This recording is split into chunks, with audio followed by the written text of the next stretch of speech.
Hello everyone, কেমন আছো সবাই? অবশ্যই জানিও। আজকে অনেক মাস পর ক্যান্ডেল মেকিং নিয়ে আমি কোনো লং ভিডিও পোস্ট করছি। তোমরা আগের ভিডিওতেই জানিয়েছো যে ভয়েস খুব কম, মানে সাউন্ড খুব কম আসছে। আর আমার কাছে যেহেতু কোনো মাইক নেই, তাই জন্য আমি ভয়েস ওভার দিলাম আলাদাভাবে, যাতে তোমাদের কারোর বুঝতে কোনো অসুবিধে না হয়। তো বিভিন্ন রকমের যে আইসড ল্যাটি ক্যান্ডেল যেগুলো থাকে বা ল্যাভেন্ডার ল্যাটি ক্যান্ডেল, এই ধরনের যে ক্যান্ডেলগুলো থাকে যেগুলোতে মনে হয় কি কোনো গ্লাসে কোনো ড্রিঙ্ক আছে এবং যেটাতে বরফ ভেসে আসছে, তো এই ধরনের যে ক্যান্ডেলগুলো আজকে আমি সেইগুলোই তোমাদেরকে দেখাবো যে কি করে বানাতে হয়। আশা করি তোমাদের ভিডিওটা খুব ভালো লাগবে এবং কাজে আসবে। তো স্কিপ না করে পুরো ভিডিওটা দেখো। তো প্রথমে দেখব যে ক্যান্ডেল বানানোর জন্য কি কি লাগছে। প্রথমেই হলো সোয়া ওয়াক্স, যেটা আগের ভিডিওতেও দেখিয়েছি তোমাদের যে সোয়া ওয়াক্স কী কাজে লাগে, এবং তার সঙ্গে লাগছে জেল ওয়্যাক্স। মোমটাকে গলানোর জন্য আমি এখানে ওয়্যাক্স মেল্টার ব্যবহার করেছি। তোমরা চাইলে এখানে ডবল বয়েলিং মেথডেও মোমটা গলাতে পারো। ক্যান্ডেল বানানোর সময় টেম্পারেচার মেনটেন করা মাস্ট, তাই জন্য লাগছে থার্মোমিটার। আচ্ছা, এক্ষেত্রে বলে রাখি, মানুষের আমাদের জ্বর হলে যেই থার্মোমিটারগুলো ব্যবহার করি, ওই থার্মোমিটারগুলো কিন্তু ব্যবহার করলে হবে না। এছাড়া লাগছে ভাইপার অ্যাসিড।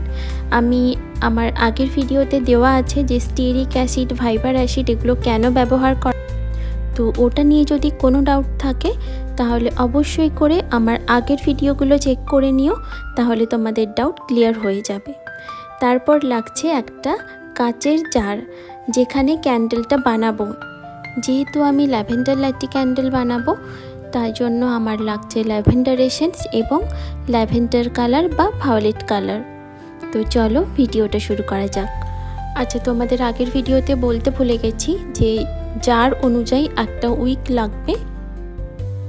তো আইসড ল্যাভেন্ডার লাইটি ক্যান্ডেল বানানোর জন্য আমি জেল ওয়্যাক্সকে এরকম বরফের টুকরো যেরকম হয় চার কোণে, সেরকমভাবে আমি কিউবের আকারে কেটে নিয়েছি, আর সেগুলোকে গ্লাসের জারে ভরে দিয়েছি।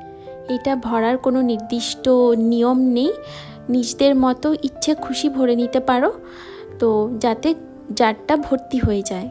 তো তোমরা সবাই দেখতে পাচ্ছ যে আমি জারে কিভাবে ভরেছি জেল ওয়্যাক্সটা। এরপরে আমাকে মোমটা আমি আগে থেকে গরম করে রেখেছিলাম, তার সঙ্গে কালার এসেন্স সব মিশিয়ে এবং ধীরে ধীরে এই মোমটা জারের মধ্যে ঢালতে থাকবো।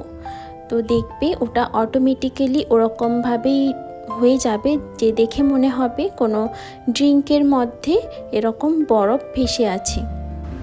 তো ক্যান্ডেল বানাতে বানাতে তোমাদের কাছে আমার একটাই রিকোয়েস্ট থাকলো, প্লিজ এই চ্যানেলটিকে লাইক, শেয়ার ও সাবস্ক্রাইব করে দিও। এখানে ক্যান্ডেল মেকিংয়ের সঙ্গে সঙ্গে আমি আমার লাইফস্টাইল ভিডিও শেয়ার করে থাকি। তোমরা যদি ক্যান্ডেল নিতে চাও আমার থেকে, তাহলে তোমরা অবশ্যই হোয়াটসঅ্যাপ করো, আমি নাম্বারটা দিয়ে দেব। আর যদি তোমরা রিসেলিংয়ের জন্য নিতে চাও ইন্ডিয়ার মধ্যে, অবশ্যই সেটাও অ্যাভেলেবেল আছে। তো তোমরা তো এখন ক্যান্ডেলের ফাইনাল লুক দেখতেই পাচ্ছ। তোমরা জানিও যে ক্যান্ডেলটা কেমন লাগলো দেখতে, আর তোমরা যদি বানাও তো অবশ্যই আমাকে ছবি পাঠিও। তো এবার আসছে টেম্পারেচার কত থাকবে। মোম গলানোর জন্য টেম্পারেচার ওই 180 ডিগ্রি মতো থাকবে। এসেন্স অ্যাড করা থাকবে 180 থেকে 185 মতো, আর কালার মিক্সিং এবং পোরিং টেম্পারেচার থাকবে ওই 145 থেকে 160 ফারেনহাইটের মতো।